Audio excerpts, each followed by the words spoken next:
My name is Plenipotentiary Judge David-Wynn Miller. I punctuate my name because it makes me a fact and not an adjective pronoun fiction. I'm here to introduce to you to a program to bring this planet out of its adverb world for 8,500 years into a correct sentence structured communication syntax organization. Now, all 250 countries worldwide have been under this adverb guise by the Universal Postal Union, Bern, Switzerland, established in 1873, better known as the New World Order. As times are changing, education is expanding, this technology has been perfected, and the people of the world are tired of being raped through taxation. Raped through misinformation, the subjective interpretation where privileged few are allowed to go free from committing crimes and others are slapped with serious fines, prison terms for absolutely nothing. I go into court on a regular basis if there's a court hearing to show that this technology is applicable in a courtroom, that the judges will run out of the courtroom in some instances because they realize what they've done is wrong and they don't want to be implemented in a criminal offense. Others have resigned their judgeships. Lawyers have quit the bar. We have documentation for this conduct to take place. We have thousands of successful wins around the world. When you go looking for case law on the correct sentence structure communication syntax, you will not find anything. You have to be there. And you also have to be competent enough to understand what the correct sentence structure communication syntax means in order for you to have the knowledge to win your lawsuit. The publication of the correct sentence structure lawsuit and how it will take down win a court case and disqualify a judge and attorney. The judges are responsible to do the right thing in every single case. Yet the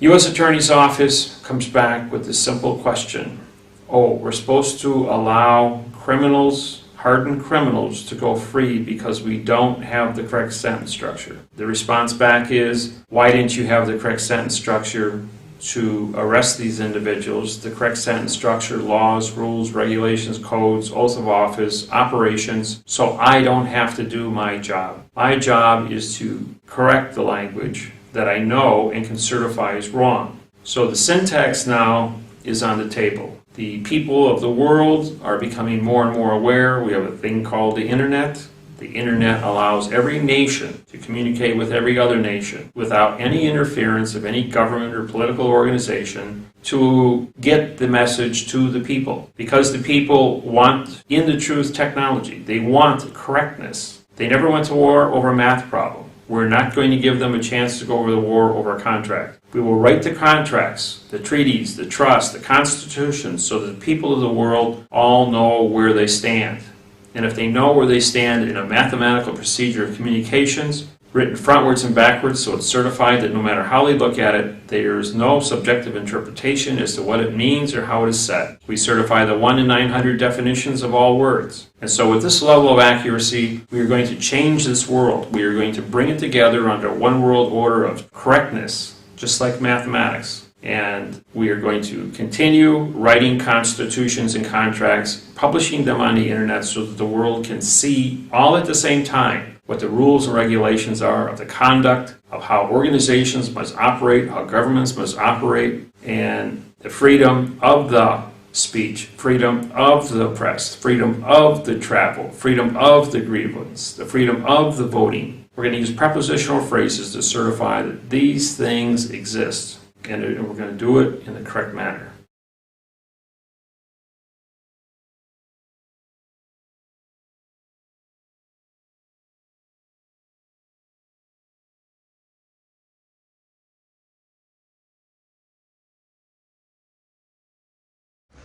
We go through 3 stages in life. Your first stage is you do not know what you do not know. No one was aware of syntax until you saw this program. Once you saw it, you were aware of what you did not know, which means you didn't know about the math interface on language. For that fact, for 8,500 years, the entire population of the planet Earth in 5,000 languages did not know about the math interface on syntax until 1988 when I broke the code. And then when you know what you know, you become a teacher and stand up here like I do and educate people. The math syntax creates the facts on a mathematical level where when you write a sentence frontwards, it says the same thing when you write it backwards. People come to me with Bible passages because everyone wants to know who God is, or wants to know what the Bible really says. 1/3 of all the words are missing from the Bible, and the Quran, and Buddhism, and Hinduism, and all the great religions in the world. 1/3 of all the words are missing. And so when you can take whatever is written and then go out and put the correct prepositional phrases in now time.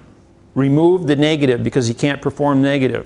Remove the illusion and create a fact. Now, a lawyer would write this like that. The bridge is over the river. And you were all taught when you were in 5th grade in school, never start a sentence with a prepositional phrase and never end a sentence with a prepositional phrase. Well, if you don't end a sentence with a prepositional phrase, you've got a dangling participle verb as an answer, which means your sentence is incomplete. When the government writes their instructions on most of their forms, they don't use adjectives. They only use adverb, verb, adverb, verb, adverb, verb throughout the entire sentence structure.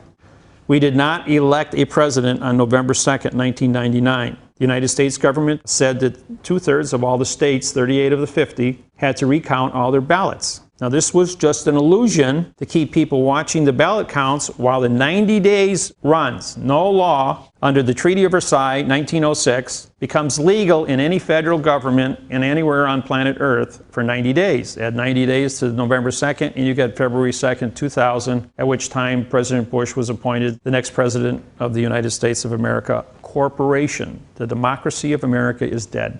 It no longer exists. We are a corporation. International bankruptcy has been around for 6,500 years. That's 70 years as an international bankruptcy.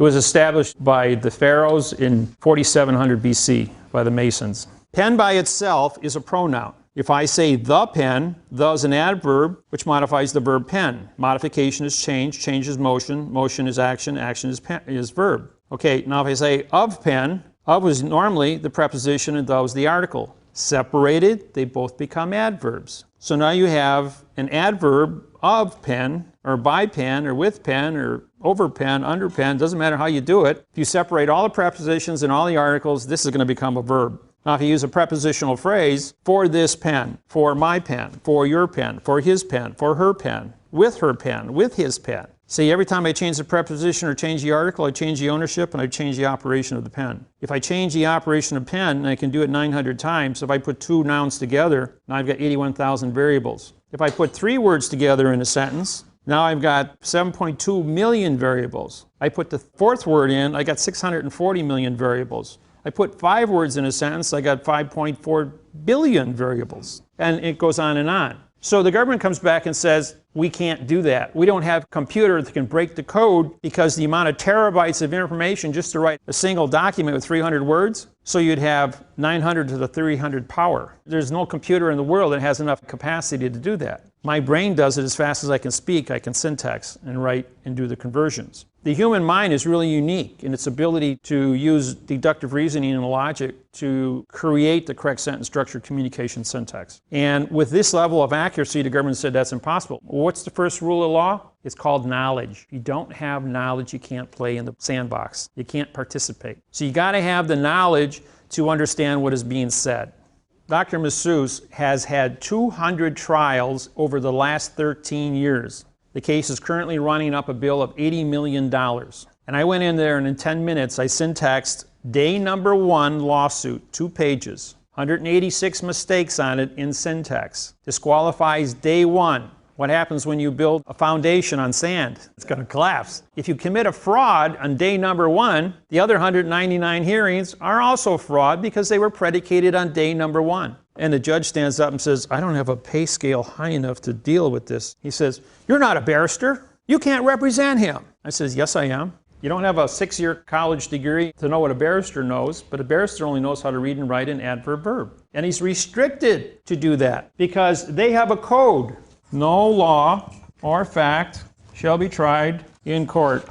That is their law. That is their oath. Every judge, barrister, lawyer, attorney, worldwide, all countries, all languages swear to this because for 8,500 years, language has been bastardized. It is adverb-verb illusion. So you've got an adverb that's a negative adverb, modifies the verb or as a conjunction, fact becomes a verb, Shall is a pronoun. Be is an adverb, making try to be a past time verb. In is an adverb, modifies the verb court. It's a dangling participle. You've got a verb law, a verb fact, and a verb court. You can only have one jurisdiction in court. It's called the least common denominator. In a math problem, you must always acquire the least common denominator in order to solve the problem. Your least common denominator is 1. You got one jurisdiction under maritime law, one jurisdiction under maritime facts, and one jurisdiction under maritime court called verb, which is an illusion. In an illusion, 3 plus 3 equals all numbers in the universe except 6. You can't try 3 plus 3 equals 6. An act. A-C-T. All words that start with a vowel, A, E, I, O, and U, are followed by 2 consonants, means no contract. You're going to say, where do I find that rule? Look up every word in the dictionary. Get yourself a nice 8-inch thick Webster's Unabridged dictionary and look up every word that starts with a vowel and 2 consonants. And all the synonyms that reflect that word, and you will find a no contract, a negative condition of state for every single word. ACT means no contract. This is a room. This room has 4 corners. This is a box. In this box, this is an enclosed area. Everything that happens in here has nothing to do with the rest of the world. All the information you learn here today is in a closed area for you people only. So this is an isolated scenario. In 4700 BC, Pharaoh said, "So it is written, so it shall be done." There was a reason for that. Because oral contracts cannot be seen or proven. Because of the argument, you got 2. So if you do, did you hear what I said, what I meant, what I said, when I said, what I meant, what I said? If you don't see it written, you can't prove it. When you write a contract, you go into court, you have a syntax document. You are filing a lawsuit with an accuracy of 1 to 900 for every word. Your correct sentence structure, communication, syntax, balance of the order of operations of cause and effect, a verb of thinking, a possessive of with, and an authorization of by the, gives you an order of operations for every sentence that follows the rules of the operations of a court. So every single sentence is its own independent court as you make an argument. We're not dealing with 150 to 1 variables in an oral conversation, so your paperwork is going to speak for you. Why do you think the government shut the government down in the United States 19 times? Because they got caught in a lie and they didn't know what to do with themselves. They had to go out and study. They have to come up to speed with this thing. Every court in the world has to do this. And when you take English through syntax, through this program, and you translate it to Spanish, Spanish to French, French to German, German to Russian, Russian to Indian, Indian to Chinese, Chinese to Japanese, and back to English, you don't lose any words. It's a math problem. Just because there's 5,000 different signs and symbols for things, it's a math problem. You can't change a math problem. That's the accuracy and the beauty of this technology. It's what you hear, not what's written. Did you hear what I said? What I meant, what I said, what I said, what I meant, what I said. I'm communicating to you. It isn't what's written here. I'm writing to show you how many ways I can write it, to show you the variables, but when I speak it in one terminology, which one of the 150 variables up here that I just say to you? You don't know that. And because you don't know that, you're going to make a presumption, opinion, presumption, guess, perjury, a lie. How many different mistakes can you make? And that's only one word, or that's only 3 words. Try doing it with a lawsuit with 30,000 words on it. What do you think your variables are here? You're talking about terabyte to the terabyte power of variables. You can't get to a fact. If you can't have a fact, what are we doing? We're lying to each other. My technology brings us to a position of accuracy that cannot be argued. And the court room is a building. That is not the document on the piece of paper. When you write a lawsuit, the paper that you have, this is the court, folks. As a judge, I swear to support the Constitution of the United States. The United States means 2 or more people coming together in a closed area. Doesn't this have 4 corners? This is a closed area. It's called paper. It carries the cargo words. The words have terms and definitions. This book not only has a sentence, but every word in this book is defined and has a syntaxed, quantumized definition. Every word is accounted for in this book, including a lot more words. It took Russell and I 6 years, 12,000 hours.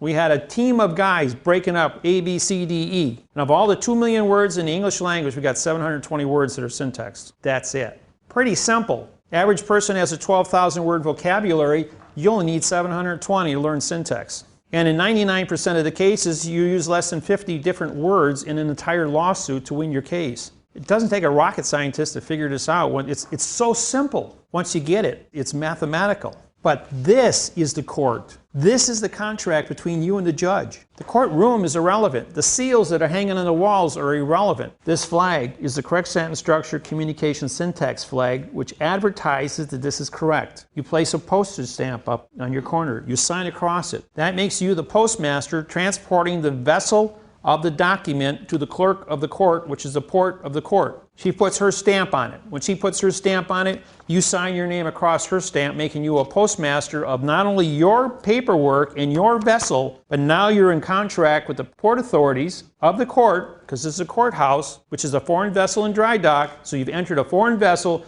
Now you're the postmaster and clerk of a foreign vessel in dry dock. Now you've got a 24-karat gold bonded document that has to go into court. But if you're going to sign the stamp on the front, you have to also endorse the back of the top of the cover page, because that's called an endorsement. How many of you can cash a check at the bank without endorsing your check? Nobody. Because if you take the document and you roll it up, when you unroll it, the top of the back, when they sealed those scrolls, they would put a seal on it. That was the endorsement. That gave the document its value.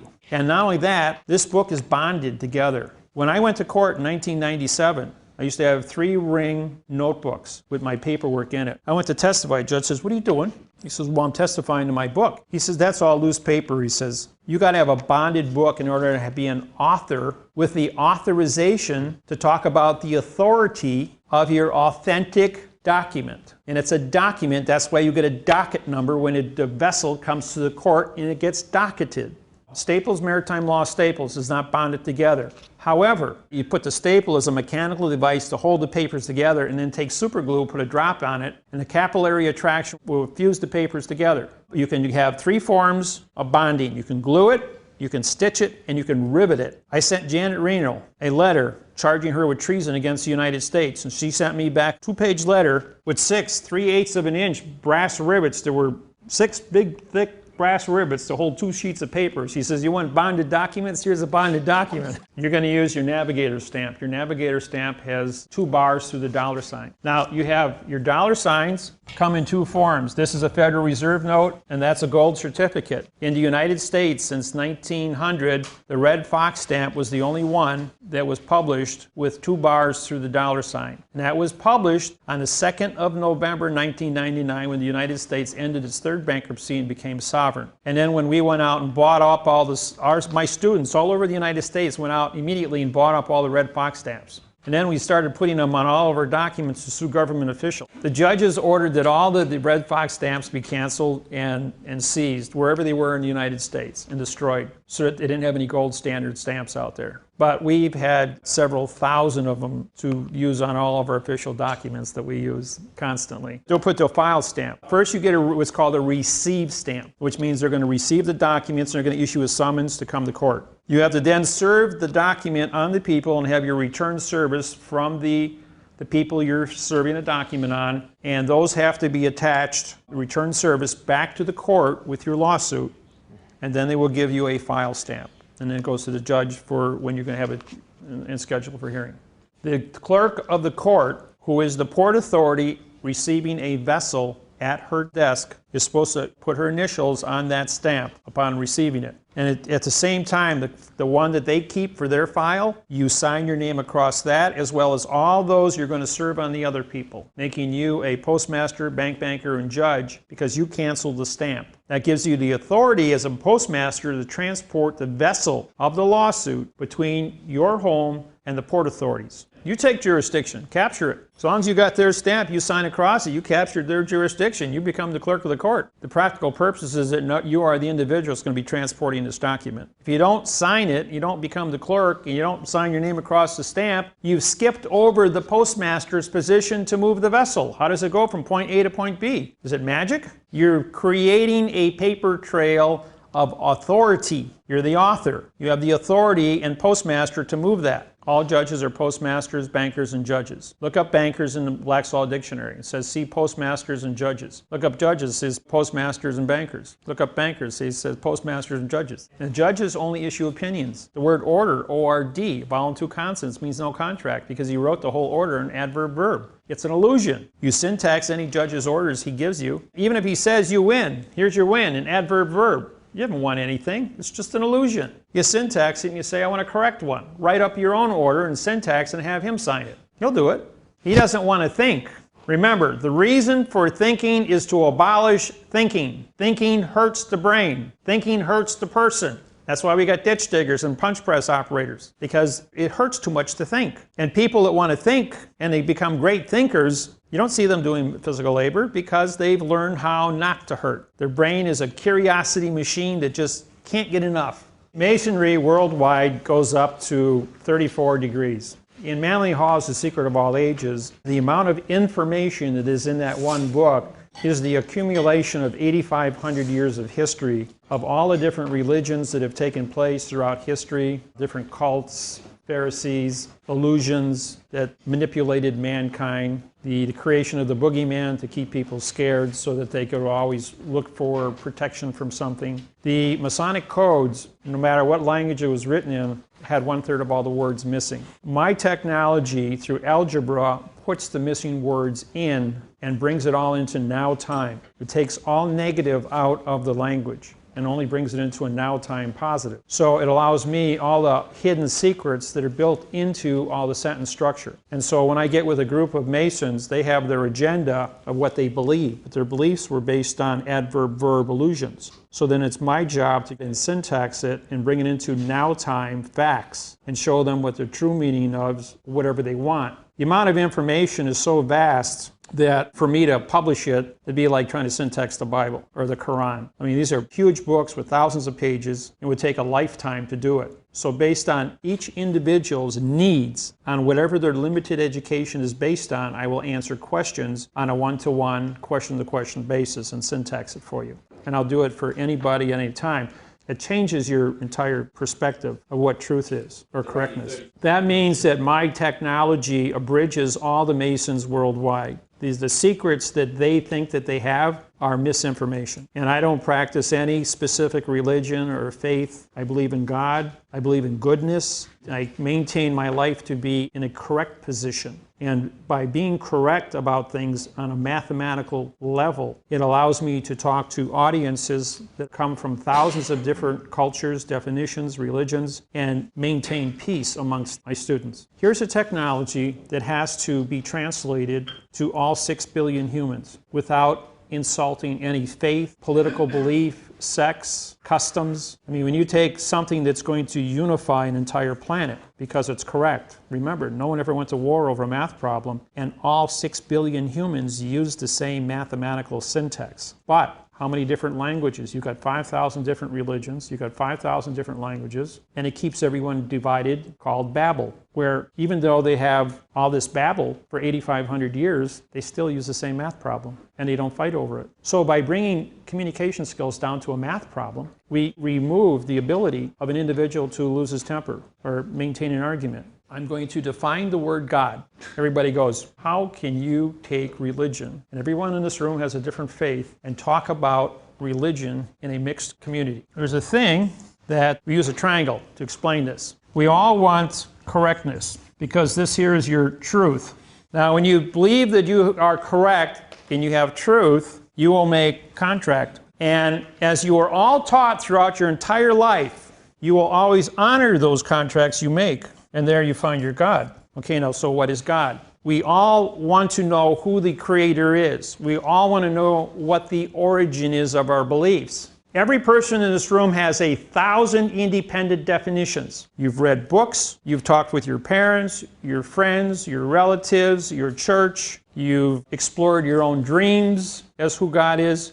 So everyone in this room has independent definitions to fulfill these 3 terms to come to what this definition is, and it's unique to you and you alone. You can go to any church And the minister is going to tell you one definition, but then if you ask, what did this man say to me just now? What did the priest say, or the minister or the rabbi say? You're going to get 100 different definitions of what people heard, because they are using their own life experience to do what's called subjective interpretation of what was just said to them. Now, it says in all the religions that God created man in his image. And the synonym of image is imagination, creation, art. And so all the terminologies that you absorb throughout your life are to define one thing: the difference between good, which you classify God in creation, and evil, which is destruction, and bad things. You have to learn about bad, and you have to learn about good. It's called perspective. So you know the difference between right and wrong.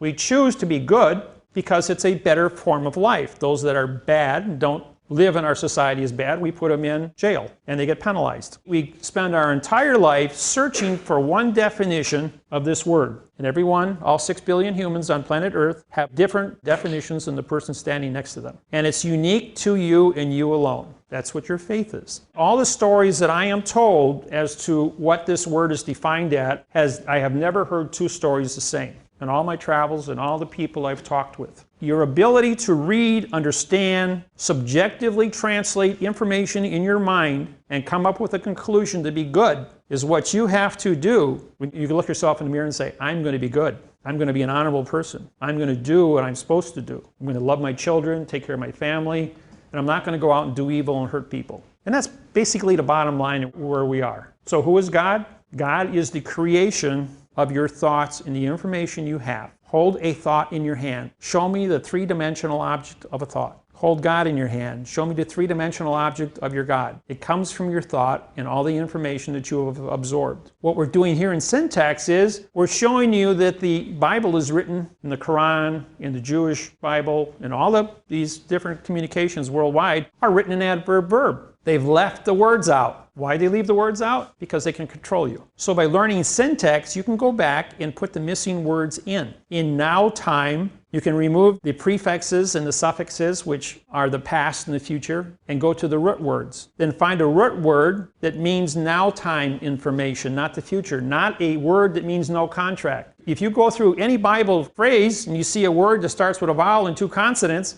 get a book of synonyms, look up all the synonyms, and go ahead and list those down and put those in, and then put the correct prepositional phrase in front of that word. You will learn how to build a sentence correctly from that phrase. In my books and on my website, I have the Lord's Prayer. And the Lord's Prayer has been syntaxed. One of my students stands up and says, I don't like the way you wrote that. I says, good, here's a book on synonyms. Replace any noun you want in the Lord's Prayer with any other synonym that is coordinated with that, and you will create a new Lord's Prayer. And then you got to read it backwards using the opposite preposition. And whether you read it frontwards or backwards, it will still say the same thing.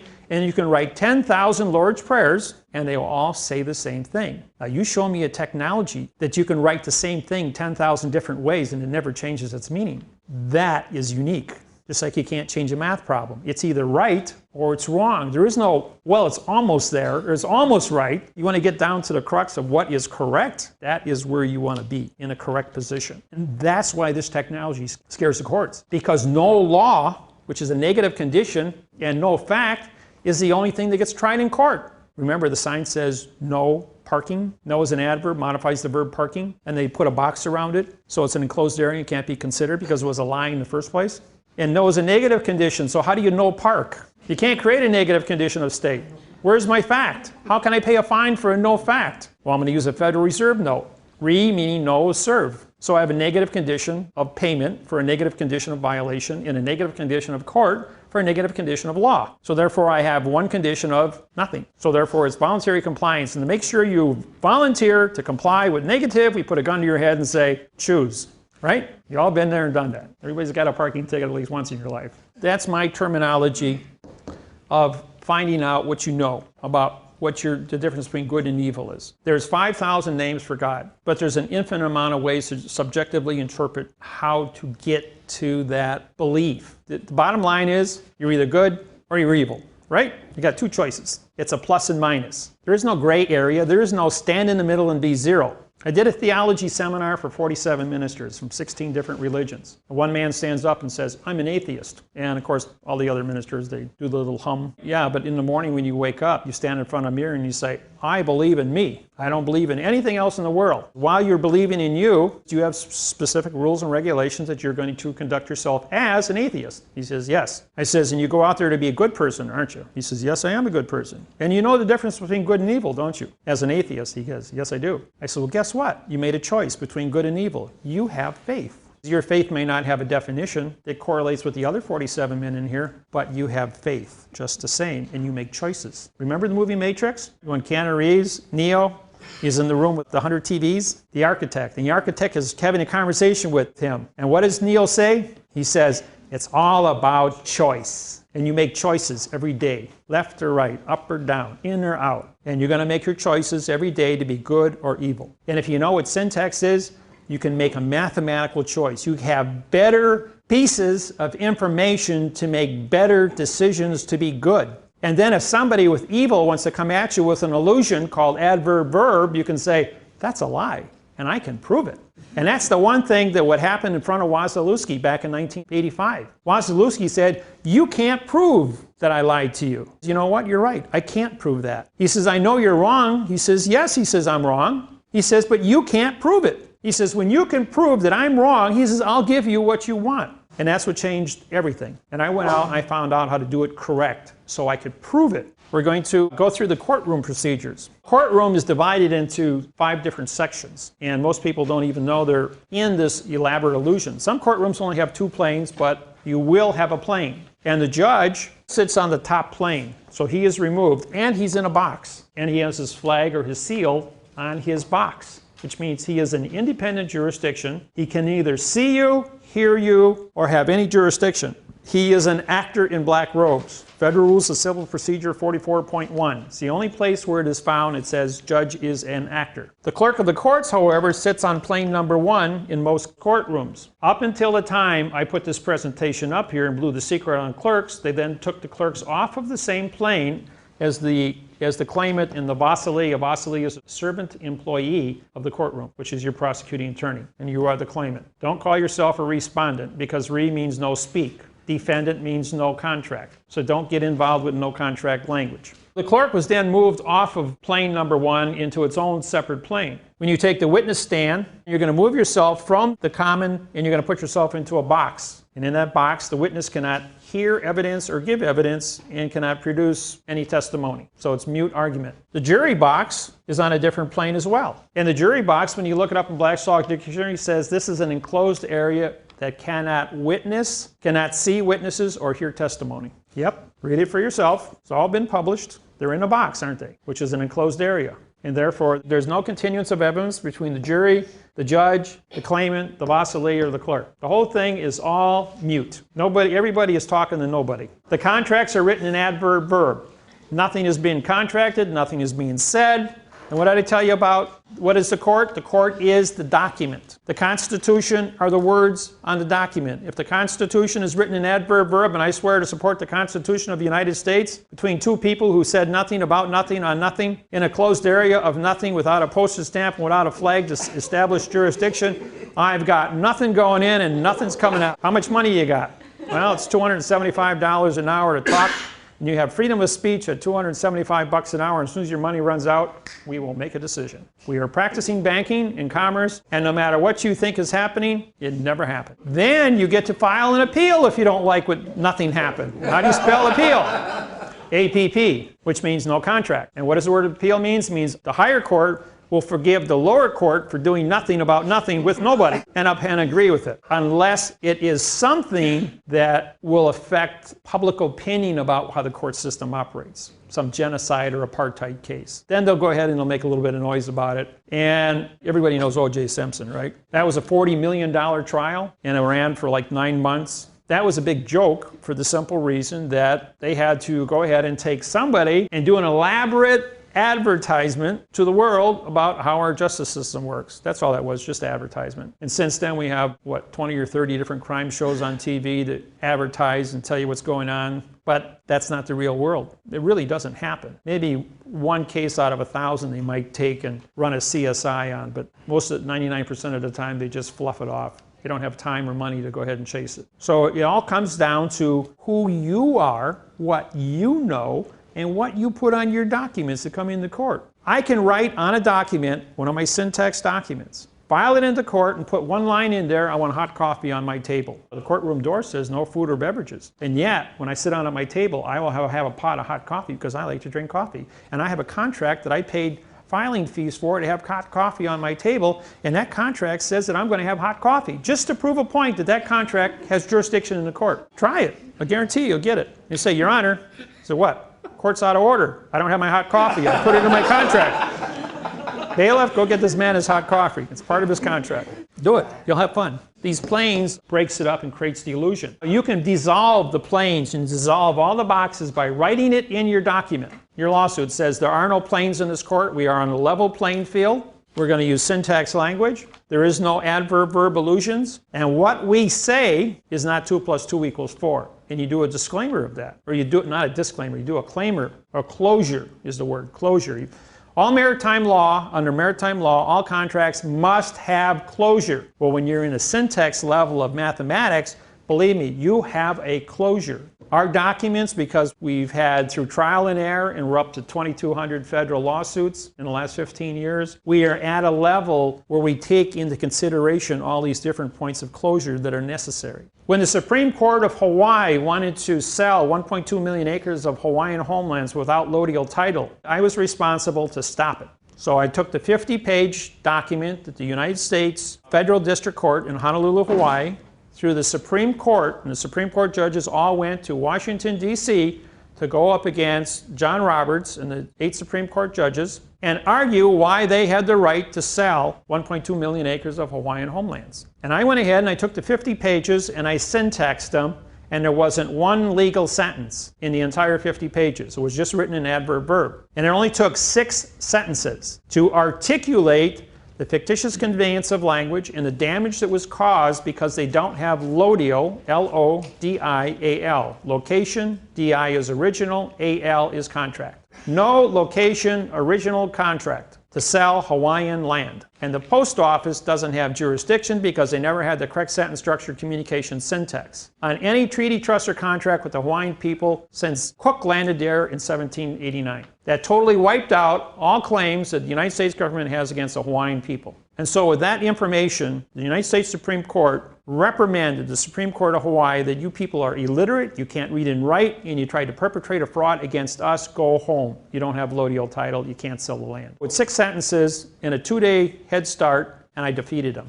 in 1 page. And if I can do it to the Supreme Court, and they have standing to take a Supreme Court of another court and knock them down, then the language that sets precedents, that syntax has jurisdiction over all fiction.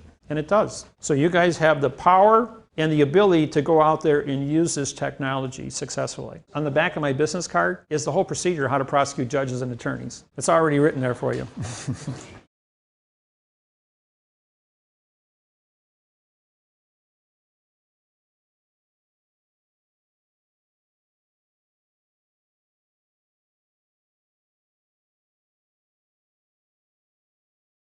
With those small points of law and the expanded definitions in my book and on my website, you can stop a charging elephant. Just take away his charge card. You know what the second highest paid job outside of brain surgery is?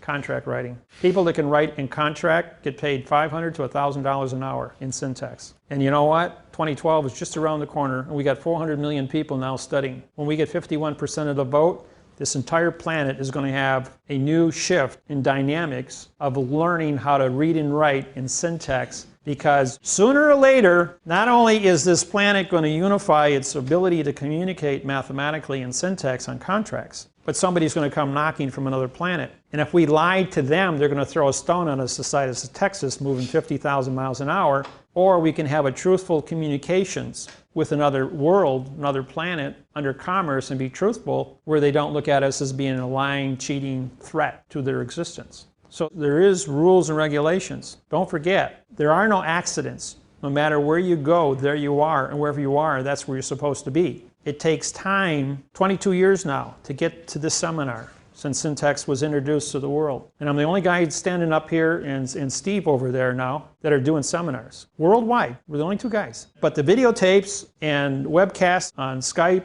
and GoToMeeting and radio shows and TV shows are helping promote this on a global basis and making everybody aware. How long did it take for you guys to find out that Michael Jackson died? 15 minutes after he was dead? I mean, YouTube, Google, Yahoo, AOL, I mean, the entire planet, 6 billion people knew about it 15 minutes after he died because he was popular. So the world is becoming very small. Everybody's cell phone rang and said, here's the news. Everybody that was on a computer, no matter what channel you were on, it bleeped in. No matter what channel you were watching on TV, it bleeped in. The whole world knew about it in 15 minutes. Well, syntax is going to be the same thing when it goes pop. One day the TV is going to turn on, and no matter what channel you go to, all 200 channels are going to say, we're going to have a dynamic shift, and you people are going to have to learn syntax because the whole world is shifting communications. We're going to have a one world order of truth, correctness, one world money of correctness. The wars are going to stop. We're going to have balance and prosperity. And we can do it because we're going to be honest and correct. And then you guys can go to bed at night and not worry about somebody dropping a nuke on you tomorrow because you got correctness. And that's what we all want. That's what we're all learning. You've never had the correct sentence structure, communication, syntax, treaty on any land contract or mortgage in the history of this country's writing. It's going to be fixed when enough people are educated and you vote in syntax. See, right now, we're not here to break the system. We're here to educate and correct. When I did this, when I originally said to my mom and dad, I'm going to go out in the world and I'm going to teach this, they said, don't complain about the government because you don't have anything to replace it with. You can't tell somebody he's a liar if you don't have the truth in your hand.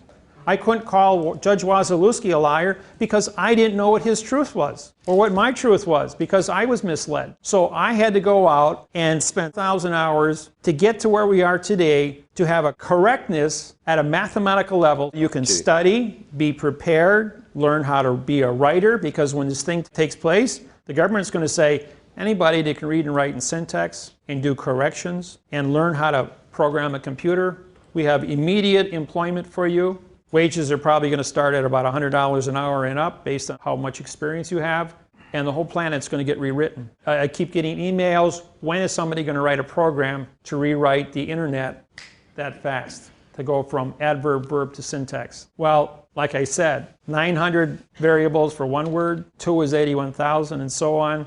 The computers can't do what my brain does. Stephen over there can do it. Russell Gould can do it. Greg Bartell can do it. And 100 other guys up in the United States that I've been trained. They can all do it and do it efficiently. And when you guys learn it, it just opens up your whole world. You can see a lie. You have X-ray vision over everything. And it's a lot of fun. Then nobody can screw around with you anymore. The cops won't stop you. The courts don't want you in there. And there's nothing wrong with a new world order that's correct where nobody can go to war anymore because you all know how to do things correctly. As long as you've got two, you're going to have controversy. So a new world order is not a bad thing, provided you have your freedoms to travel, your freedoms to communicate, to write, your faith. It's not going to be any guesswork as to where you stand in that faith because you're going to have a law that protects you with syntax. Having the Masonic teachings is no different than any of the religions in the world to teach you the difference between good and evil, how to manage people. They're the ones been pulling the strings on the New World Order for 8,500 years. Because for every 97 followers, you've got 3 chiefs. It's always 3% manages 97%. That ratio hasn't changed since the caveman. And the cream always floats to the top. The syntax separates the wheat from the chaff. There isn't anybody anywhere on this planet today, I don't care how high up in the Illuminati they are, that I can't prove they lied. And I don't have any restrictions as to how high up I go. They still can't take their lie and shove it down our throats because we've proved the lie, we've proved the fact. And when you put them both together, choice, matrix. This program is the movie Matrix. A, B, and C, 1, 2, and 3 matrix. This is the entire program of Matrix. It is the machine of government. I'm Neil, fighting for my existence as a human. And what is the virus that destroys both the machine and the people? The virus was the illusion of communications. And syntax destroyed. How did Neil destroy the virus? He says, okay, virus. Neil represents 3 + 3 = 6. And Smith had an infinity amount of Smiths, which was the infinity amount of numbers that could be wrong around 3 + 3 = 6. And he says, okay, I surrender. Take me. What's the first thing the the virus of wrong tries to do is rewrite correctness. And every time he tries to do it, it says, well, 3 plus 3 doesn't equal 7. That's out. 8, that's out. 9, that's out. And inadvertently, you watch it take place in the movie, boom, all the virus is destroyed because it uses up all its energy to prove a lie, which you can't do. And when it's done, the contract was, I can live as a human because I'm correct, and the machine can operate because it's correct, because we need the machine, and the man has to service the machine has to service the man. We're going to go through the parts of speech. There's only 10 of them. And when you guys went to school, you probably were 10 years old and you studied about prepositional phrases. Well, when you were 10 years old, 11, 12, you were going through puberty. Your hormones made you a complete mess. And after you got done with puberty, the only thing you could think about was sex, boys and girls. And so whatever you learned during puberty was totally like thrown out the door. And the rules and regulations they gave you, you probably weren't paying much attention. You didn't think your parents loved you, and you were just a mess. So by the time you got into the reality of teenagers, again, you were a batch of hormones and misinformation. And then when you finally got out of high school and you were 18 years old, you didn't care much about school. It was just sex. According to Freud, everything is predicated on sex, and you got to have better cars, better clothes, better makeup, better hair to incorporate better sex. You really didn't care much about the world, and that's why you're 40 years old. You wake up one morning and say, we're out in Kansas, Toto, and you want to come here and learn about why the whole world is screwed up. I was the same way, but I overcame that. And these are the parts of speech. The adverb is used more in language worldwide than any other syntax of communications. Now, the adverb is a modifier. Also remember a vowel and 2 consonants. The adverb operation of syntax is a no contract issue because you're modifying the condition of a fact. If you're going to modify something, that's perjury because it's no longer the original fact. And now the adverb creates the prejudice of your limited education or your limited knowledge to go ahead and sell your opinion or prejudice to another individual by modifying the condition of the fact in front of you. When you take a fact and you modify it with an adverb, it becomes what's called a gerund verb, which means a noun used as a verb. They explain it to you, but it's still a lie. Then they go ahead and they tell you when you went and took sentence diagramming that you need a subject. Well, SUB means no, and JECT is contract. Well, you want to create a no contract in a sentence? It goes back to a math problem. The math problem is 3 times 3 times 3 equals 27, right? So if I have a fact times a fact times a fact, I'm going to get a fact. But if I do 3 times 3 times 3 times 0 equals 0. Or if I divide, it's still going to be 0. Because a fact times a fact times a fact times a lie equals a lie. There's your math interface on add, subtract, multiplying, dividing as to if you're going to be correct, you're going to be correct all the time. You can have a sentence with, let's say, 30 prepositional phrases, completely done correctly, and take the word for out instead of for the witness's knowledge, and then go ahead and write 29 prepositions in the correct order in the sentence, but because you dropped the first 4, now you got an adverb, adjective, pronoun, all the way to the end of the sentence, and you've lost all prepositional phrases because you committed a lie to start the sentence. Therefore, you've lost everything. So you can't make any mistakes in this technology. The math will not support it. We use the math to go and check it frontwards and backwards. When you write a sentence backwards, all the prepositions, we're going to get into that when you do sentence structuring, all the sentences backwards, you have to use the opposite prepositions. Every sentence we write starts with a preposition for. You have 2 verbs, is and are. Simple enough. And the word that follows the verb is the word with. My entire book, my website, every document, every lawsuit I ever wrote follows these same rules. And we'll expand upon the sentence later after I explain this. But these positions of where these prepositions and articles take place are very unique because every sentence is in a complete court hearing. And you got to follow the rules in every sentence. And you can't violate them. You do, you make one mistake in the whole entire document, you made a presumption before the fact, it proves you don't know what you're doing. That it was an accident or you don't pay attention to the accuracy of who you are and what you're doing. Don't do something by yourself. Always work as a team. I don't care, the more people you got in your team, the better, because then you got more years of experience to check. That's why law firms do not operate where you have a lawyer working alone. He always has 5 or 10 other lawyers reading and signing his papers to say he did it right, and absolutely avoided a fact at all costs. Because if you create a fact and you're a barrister or a lawyer or an attorney, you will be disbarred. That includes judges. Remember, no law or fact shall be tried. And they have to stay within the confinements of nothing. Otherwise, they don't have allodial title, they don't have constitution, and now they've committed perjury through trespassing on a fact, which they don't have title to. That's why they have to break the law 24/7. Now, the adverb modifies an adverb, modifies an adverb. The adverb then can modify a verb. The adverb modifies an adjective, and the adjective modifies a pronoun, which is connected by an adverb after it. The only word that can follow a pronoun is an adverb, or a period. When you take two nouns and you put them together, black pen, black is a noun, or black is a fact, pen is a fact. But black colors the pen. Therefore, the black now becomes an opinion. Is this a charcoal pen, an ebony pen, or a black pen? See, I can have, there's 1,200 shades of black. So what shade is it? And even though this is black, my shirt is just a little bit different color black. So it's subjective interpretation as to what it means, so therefore it's an opinion. Like he has a red shirt on. Trying to explain color red to a blind person that's never seen color. Impossible. So your opinion of an adjective to color something or to modify something is impossible. Therefore, your opinion, presumption, modification has no bearing with the facts of what you're trying to do. In the adverb, like we do the United States of America. United States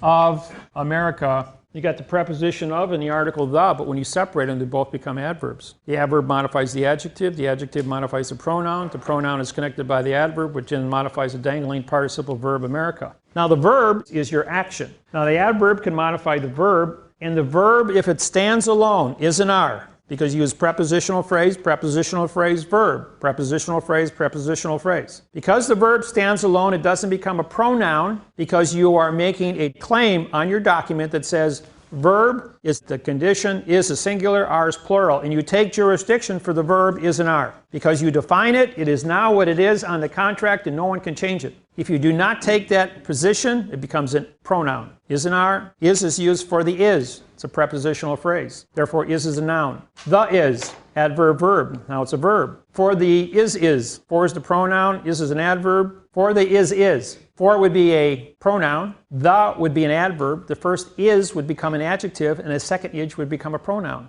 You see, I can change the value of any word I want based on where I place it and knowing what the value of syntax is. So I just showed you an adjective verb, a pronoun verb, a verb, and a noun verb. 4 different conditions of state. When I did a sentence, the is for the. I got 3 PhDs in Atlanta University in my seminar, and they stand up and say, that doesn't mean anything. That's nonsense. I'm going, well, let's put a syntax to it. We've got a pronoun connected by the adverb, which modifies the adjective, which modifies the pronoun, which is connected by the adverb, which now modifies the dangling participle verb the. So I've got a pronoun the, I've got an adverb the, a second adverb the, and a verb the. 3 different syntax definitions, and I can go to a dictionary and prove that those words are found with those syntaxes in that sentence. It's not an exercise that the is for the. It's an exercise that I have 4 definitions in every dictionary of the world that says there's a syntax definition for a pronoun the, an adverb the, a verb the. If I want to put another one here, would be an adverb, adjective, pronoun, and make another adjective pronoun. And take 4 conditions of the and show you the definition in the dictionary. And the PhDs in English now said collectively, we have PhDs in stupidity because you have the power through syntax to identify every word in the world with all parts of speech, and you can prove it mathematically, and you know what it means. And they never knew how to do that. 28, 29, and 30 years respectively, as teachers, never once applying syntax to their classes, only teaching an adverb-verb dialect. This mathematical procedure is an absolute in communication skills. These are the only ways these things can be found. Where do you sign your documents? On the bottom, correct? Because they have jurisdiction for everything in front of and above. Everything is in backwards. Authorization runs backwards. The first word in the sentence does not have jurisdiction in the sentence. It's the last word. The only thing that appears in front of the last word is the, and then you got to go to the next word, and you got an adverb, verb, so therefore this has to be a pronoun. The pronoun is modified by the adjective. The adjective is connected by the adverb, which then connects to the pronoun in front of it, because there's no prepositional phrase to certify the. The word the to start the sentence. If I said for the, then it would be a 5, 6, 7, and this would become a 2, and then a 5, 6, 7 again. we'd have two prepositional phrases, but this is the danger of dropping one word and not starting your sentence with a prepositional phrase. Once you drop the prepositional phrase, you create an illusion. And like I said up here with math, a lie times any truth is still a lie. And that's what happens down here. What do we have here? We have a pen. In order for you and I to communicate, we first have to have an object that we both understand. We assign it an alphabet, the English alphabet. Could be the Russian or any other alphabet, okay, but you and I choose English. 26 letters, we're going to spell this P-E-N. If you and I sign a private contract and it's spelled C-U-P, it's between you and I, and this is now a C-U-P, not a P-E-N. So we agree on what the alphabet is, how to spell it. Now we have to give it a definition. What are the terms? The term is that it's going to be used for writing. And that's going to be what the definition is on our contract. However, if I take the pen and I make a fist around it, it's now a stabbing tool, a concealed weapon, and I'll be arrested for carrying a concealed weapon. It's how you use something which makes a determination as to what the definition of it is. But according to our communications, this is going to be a pen. And so we have a contract of this object. Now, who owns it? Is it for your pen, for her pen, for my pen, for his pen? If I change the ownership of Lodio, I'm going to change the definition of where this belongs. So how do I establish this to be a fact? We have the alphabet, how to spell it, what the object looks like under descriptive definition, who owns it, and now we have a fact, and we call that a positional lodial fact phrase. So that every word has 900 definitions as a fact. And if we have 900 definitions, 900 ways to certify this to be the fact of ownership, then we have a correct phrase. When you put correct phrases together, then you get into the multiples of order of operations of sentence structure, 900 times 900 times 900 times 900 times 900. And when you're talking that kind of variables on one sentence, and you go with a seventh word or an eighth word or ninth word, now you're into terabytes of information for just one sentence. In our technology, it's accurate to the terabyte level. Every sentence has a terabyte of information in it, and it's accurate to that level. And that's where the judges can't get around that. See, this course is written on a 29 reading level, folks. High school is 12. Bachelor degree is 16. Graduate is 18, PhD is 20, and we're writing and reading at a 29 reading level. That's why you guys get headaches and you get yourself so wrapped around this thing. Those of you that quit school and never went to school or home studied, whatever, you weren't dumbed down. You don't have that handicap that everyone else had, and you have a great, that's why you failed English, because they couldn't dumb you down. When you're dealing with an illusion, the subjective interpretation of where you put value or the weight of that word, where you put the emphasis on that word, is going to make a determination how it is. Adjective, coloring. Adjective always modifies the pronoun. Adverbs modify the adjective, which modifies the pronoun. And an adverb can make several. If I'm going to go ahead and say the David Wynn Miller syntax, the would be an adverb, David would be an adjective, Wynn would be an adjective, Miller would be an adjective, syntax would be a pronoun. That's where you put a string of names together. Corporations may have 5 or 6 names in there. Law firms might have 5 or 6 names. That's where you're going to have a bunch of adjectives in front of the last one would be in a pronoun. Where's my prepositional phrase to certify the value of any word?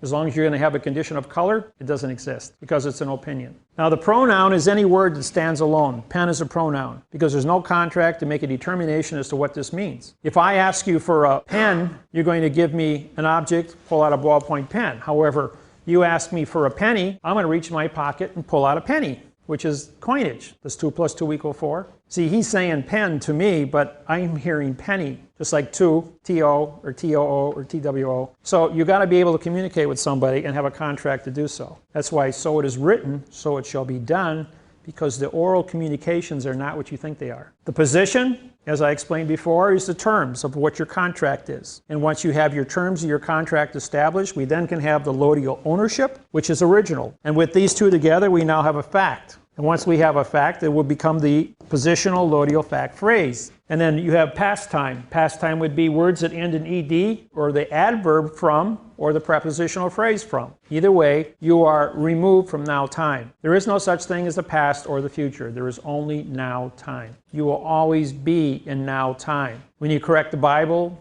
the Quran, Masonic codes, you have to translate it to now time, because this is where you're going to be living and working with this technology. The future is a crapshoot. Hasn't happened yet. We'll figure that out when we get there. So it doesn't happen. And the conjunction is and or. And again, and or you have to define. It's not a presumption.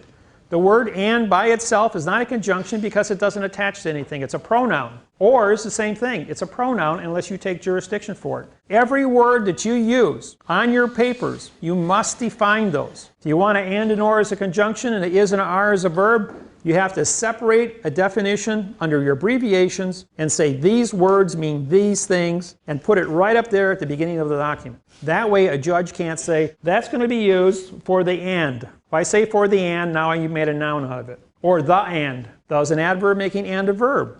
I changed it again. Take jurisdiction for how you use it. This is a sentence, but I'm writing this sentence in the form of a graph. Because your mind is a mathematical configuration, a graph is very easy for you to comprehend. We're going to say, for the claimant. Whenever you start a sentence, write a contract, make any kind of claim, you have to say you have knowledge about what you are doing. Of the facts. Is and are equals your thinking capacity. With the claim, you've got this is a cause, this is an effect, thinking is your action, this is your possessive. Now, what is the claim? You have two things. You have a plus and you have a minus. Claim, this is going to be a term. These are going to be the terms, not a definition, because definition, DE, mean no, fine, contract. Because everything was written in adverb verb, the definitions in all dictionaries are written in adverb verb. So we went to the word terms. Once you establish the claim, you have to establish if that a positive claim or a negative claim. And then you have to go ahead with the contract. And what this is going to be the correct sentence, structure, communication, syntax, language, contract. And then the last thing is going to be by the author. Author, authority, authentic, authorization. First two letters, AU. What's a symbol for gold on a periodic table? AU. And if you have a sign, simulation, signature, it's a simulation, SI. That's why they always tell you put your signature down, write it in cursive, because now you're signing a simulation to an adverb verb contract and you're participating in the fraud by your own simulation. The taxation program worldwide is you have to give them something, and a signed receipt that says you're giving it to them, but they don't give you a receipt back or any evidence that you paid. They just kind of leave you alone if you participate. So I'm telling everybody, for those that are government agents, if you're here, that pay your taxes with the correct sentence structure, communication, syntax. And pay your taxes because you're not smart enough not to. And the IRS came back to me and says, you're a tax protester. You're telling everybody to pay your taxes with the correct sentence structure, communication, syntax. I'm going, yeah, and how does that make me a protester? He says, because we don't have any correct sentence structure. I said, oh, you just confessed to that you have a lie. And I'm telling you to be correct, and you're confessing to me that you're a liar, that you're extorting money through a lie. And this is right? Now, the reason we bring this up, we start every sentence with for because we found that it was the strongest preposition to start a sentence because it takes you into an argument or takes you into the facts. Of was then used as the for of the effect. We only have two prepositional phrases in front of the verb. And is and are your verbs. Okay, with the claim, after you have an action of thinking, you have to have a possession. Over here, when you have knowledge, you're human beings. You have a brain. You see things. You witness. And you store information in your brain, just like the computer holds it. But until you hit the execution button to take the information out and move it into sense, you're claiming one thing in your computer. Your brain functions on the same way. You store information from your world experiences, and then you move it through thinking and you make a claim, which is possessive of that one, of all this knowledge that you've stored up in your head. Then you have to define whether or not that claim, the possessive knowledge that you've claimed, is a plus or minus. Or are you looking for a reward or a damage? Then you have to define how that contract is going to be argued or put to what these terms are. And that's where the whole program comes in, where you're creating this contract. And then somebody has to take responsibility for that sentence. And when you write backwards, this here becomes, these are all separate facts. These stay the same. For the author of the contract, or correct sentence structure, communication, syntax, language, contract, then you would bring your is down with the terms, plus or minus, of the claim, with the facts, by the claimant's knowledge. Backwards, it says the same thing. I'm using the opposite prepositions for each one of these words, but each one of these stay the same. With the contract, by the author, or with the author, by the contract. For the writing of the checks, for the driving of the car, for the car of the driving, for the checks by the author. See, frontwards and backwards, there are conditions which are paired, cause and effect, that always stay together. So when you read the sentence backwards, you keep these things together. Leaving it as it is, technically you can remove any of these are your nouns, author, contract, terms, claim, fact, and claimant's knowledge. You can put those any place, move all the terms around, and the sentence will still mean the same thing. So there's 6 different ways you can write the sentence forwards, and 6 different ways you can write it backwards, and it will still say the same thing. If you can't obstruct the meaning of something, it is what it is. And that's the unique thing that I can prove when I write my lawsuits. And if you can write the sentence backwards and it means the same thing as you wrote it frontwards, you know you did it correctly. All right, now this here is a personal injury lawyer's writing. This case has been going on for 3 years. The lawyer in this case is becoming frustrated because he can't get the insurance company to settle with him. When you write a legal contract, there's a law that says you cannot sign a blank sheet of paper, and a paper must have 2 legal sentences on it. As you can see, there's only part of a sentence that was brought over from the backside of this one. So this is not a legal sentence, nor is the autographs legal because they're both initials. You have to actually autograph something, not simulate it. And then the claim section is put into a box because Federal Reserve notes or non-conclusive contract values are not legal. So therefore they box it, and anything in a box is an enclosed area and can't be considered. So therefore all of your IRS claims that they send you here in the United States are all boxed, written in adverb, verb, double-spaced, and italicized. So they're using 4 conditions of fraud to remove it and create the illusion. This here is interfering with us. This is the word justice, J-U-S-T-I-C-E. J-U is no law, S is speak, T-I is title, C-E is judge. Judge title speaks no law. That's what justice means. You want justice? You get the same justice as everybody else gets. No law. That's one of the traps. You know how we found that? The dome in the state of Wisconsin has Lady Justice standing like this. It's a mosaic on the ceiling of our Capitol dome. And it's J-U-S-T-I-C-E. I'm going, why would you break a word up like that? So I looked up the symbols of J-U-S-T-I-C-E in the Masonic codes, and this is what it says. So they were advertising.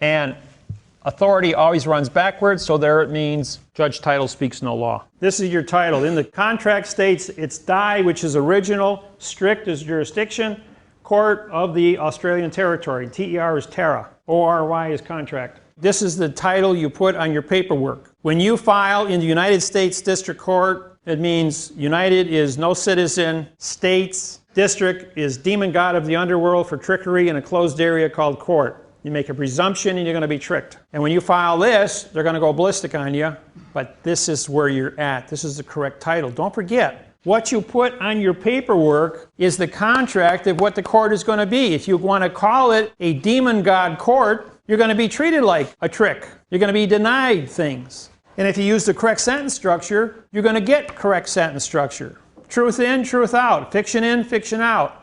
That's another statement. You guys have all your adhesive contracts you've made since you were 18 years old are in adverb, verb, fiction. You believed and gave value to that fiction because you were entered into commercial, used money to give it value. And your contract has proved that that illusion you gave value to, whether it be a mortgage, a car payment, your driver's license, marriage contracts, divorce contracts, all these things, fiction in, fiction out. You can't change boats in the middle of the stream. You're going to fall in the water. So now that you learn syntax, you can go back and you can write correct sentence structure, communication, syntax contracts. And when you enter into those are legitimate. This here is a graph. These are the title sites are in the back of the business card. These are the words.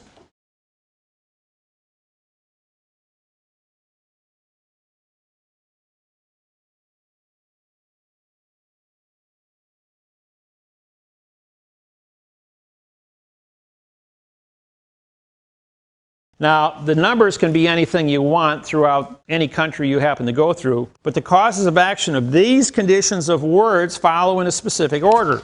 You have to be able to prove each one of these words through the title site and the definitions which are expanded upon on both the website and my book if you wish to study those. These are the players. You got your judge who works with the DA barrister, who works with the sheriff bailiff, who works with the clerk of the courts, who files papers, and then the police department who goes out and investigates on the street or is your professional witness. Let's say this pen is a knife. Okay, now a knife, the word knife is a fact, or the word gun is a fact. And it's laying here, and the police officer picks it up and he says, the gun. Doesn't say for the gun, by the gun, of the gun, for the person's gun. He just says the gun. Does an adverb making gun a verb. The noun, or the fact, killed the person, but the verb was what was presented to the jury. That's misrepresentation. This person here misrepresented his files. All clerks must have a 4-year college degree in order to be a clerk of the court. To be port authority officers, to receive the vessel to be docketed at the port of the court. Now, when it's docketed, the clerk will usually look at it to see what department it goes to or reads it, but allows the modification of language from the police to come into the court, and then it goes to the Sheriff's Department, Detective Bureau to do a further investigation, maybe check up on things at a secondary level before it's given to the barrister or DA, District Attorney, to go out and then find the laws, rules, and regulations that fit the definitions that were brought to establish the violations of civil rights. And then those points of information would be given to the judge. If the modification of language from the police officer and the clerk and the sheriff are not stopped and corrected because they can't read and write and they cheated on their civil service exams, high school exams, and they're all part of the conspiracy, and the DA doesn't stop and correct it before he gets it to the judge, these guys all work together. None of them can read and write. It's just a big act. So, are they guilty? Do they have knowledge? I take their paperwork and I syntax it and I prove that everybody who touched this piece of paper in all things from the street to the jury and back to the finished order from the judge making a determination that it's a lie. It's a syntax lie. Did they have knowledge? Absolutely, because it was mathematically certified by every one of them. It wasn't just where one made the mistake, they all made the same mistake. They all acted together.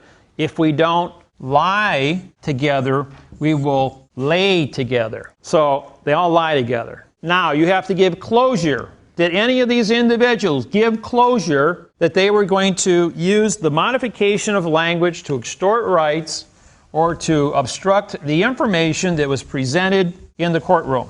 The answer is no. None of them stopped to give closure as to use syntax to define the words and prove that they were wrong. So the closure of every one of these individuals participated. Did they port the knowledge into the court? In other words, did they docket the evidence? Yes, they were all guilty of docketing evidence to go ahead and damage somebody through fraud. Did they all participate in fiction language? The answer is yes. I have everyone that touched the documents had to sign off, so we have a signed confession that they all participated. Did they now port a correction? You give closure and port it, then you have to certify the fiction modification and port it. Yes, they all put it in, they all signed on to it. Did anybody stop and correct it? Nope, I do. Did they act together in a conspiracy? Anytime 2 or more people participate on a wrongdoing, you have a conspiracy. Now that comes under Title 18, Section USC 3. That's an association after the fact that a fraud has been perpetrated and all individuals participated together to make that fraud go forward without obstructing. Title 18 USC 3. So the conspiracy first is brought as a civil. After the civil is argumented, then it's responsibility of the DA's office to go back and criminally prosecute everyone under conspiracy criminal, which carries a 15-year prison sentence and $15,000 fine. But when they modify language to extort money and privileges, it now goes up to $25 million and 30 years in prison. My program, however, carries 1,225 years of prison time. I think it's up to $60 million in fines. I only got to prove one to get all of it, which is easy to do. Okay, now, did they obstruct? Absolutely. They obstructed evidence, they obstructed witnesses, they obstructed paperwork because they modified everything from the original facts. Did they deprive the individual from having a correct trial, correct information, correct evidence, correct due process? The answer is yes. And so all these get checked off. Did they all act together to reduce this individual beyond the point of recovery to put him in a box in orange pajamas? The answer is yes. That's a 30-year prison sentence, Rico. Was the guy damaged? Well, I only got to prove one for damage, and I've got 1, 2, 3, 4, 5, 6, 7, 8, 9, 10 times 5. I got 50 damages. Is the guy damaged? Yeah, I think a jury would pretty well cite through that, because you've got a chart on a whiteboard in front of a jury to make and take all the evidence, syntax it, define it, and educate a jury of 12 And it doesn't take a rocket scientist to figure out that somebody lied, that somebody damaged, that the court was just an illusion. The syntax is going to disrupt a whole lot of industries. It is going to make a whole lot of changes. There is going to be a lot of unfairness as this thing works its way through the system. People who don't know will become harvested. People that do know will be doing the harvesting. And the information is made public to everyone equally. The intelligence of a person that has a 200 IQ will more than likely harvest a person that has a 100 IQ. And they can't defend themselves because they don't have the technology to defend themselves, both in the form of contract nor tools. And this is the strong always conquer the weak. That's the life of nature. It's how nature weeds out the weak, just like in the animal kingdom. And the humans are no different. The word human means monster. It means to feed upon its own kind. They're cannibals. And the technology in syntax is the only way you're going to get fairness. Where I am being fair to one person, the other 3,800 people who hired attorneys that lied to their clients, that knew that syntax was a lie, all got swept up in the same trap. But did any of those attorneys who knew how to read and write stop and fix it and correct their clients? Did their clients sue to be corrected? No, not one single one of them came forward to do it the correct way. So it isn't that it's unfair. People don't know they don't know. And when you don't know what you don't know, you find out what you do not know. And then you study until you get to a position where you know what you know so you can go out there and stop and correct it. And the only thing I can do is teach seminars like this here, make videotapes, put stuff up on the internet so that the world can study. Everybody has a different learning curve. 50 years ago, we didn't have television, which brings all this information. And even the information that we got from television was censored. Today, you got internet. That is totally uncensored. Look at us. Difference of thousands of millions of programs you can look at on the internet for getting information. And there's a lot of things you don't agree with on the internet, but that's your choice to turn it off. It's the other people's choice to turn it on and study it. Advertise syntax on open television or radio or the internet to create awareness of the syntax and the condition of language, and then have it voted in. And once it's voted in, then the government will have to change because it's the will of the people, where 51% are going to make changes.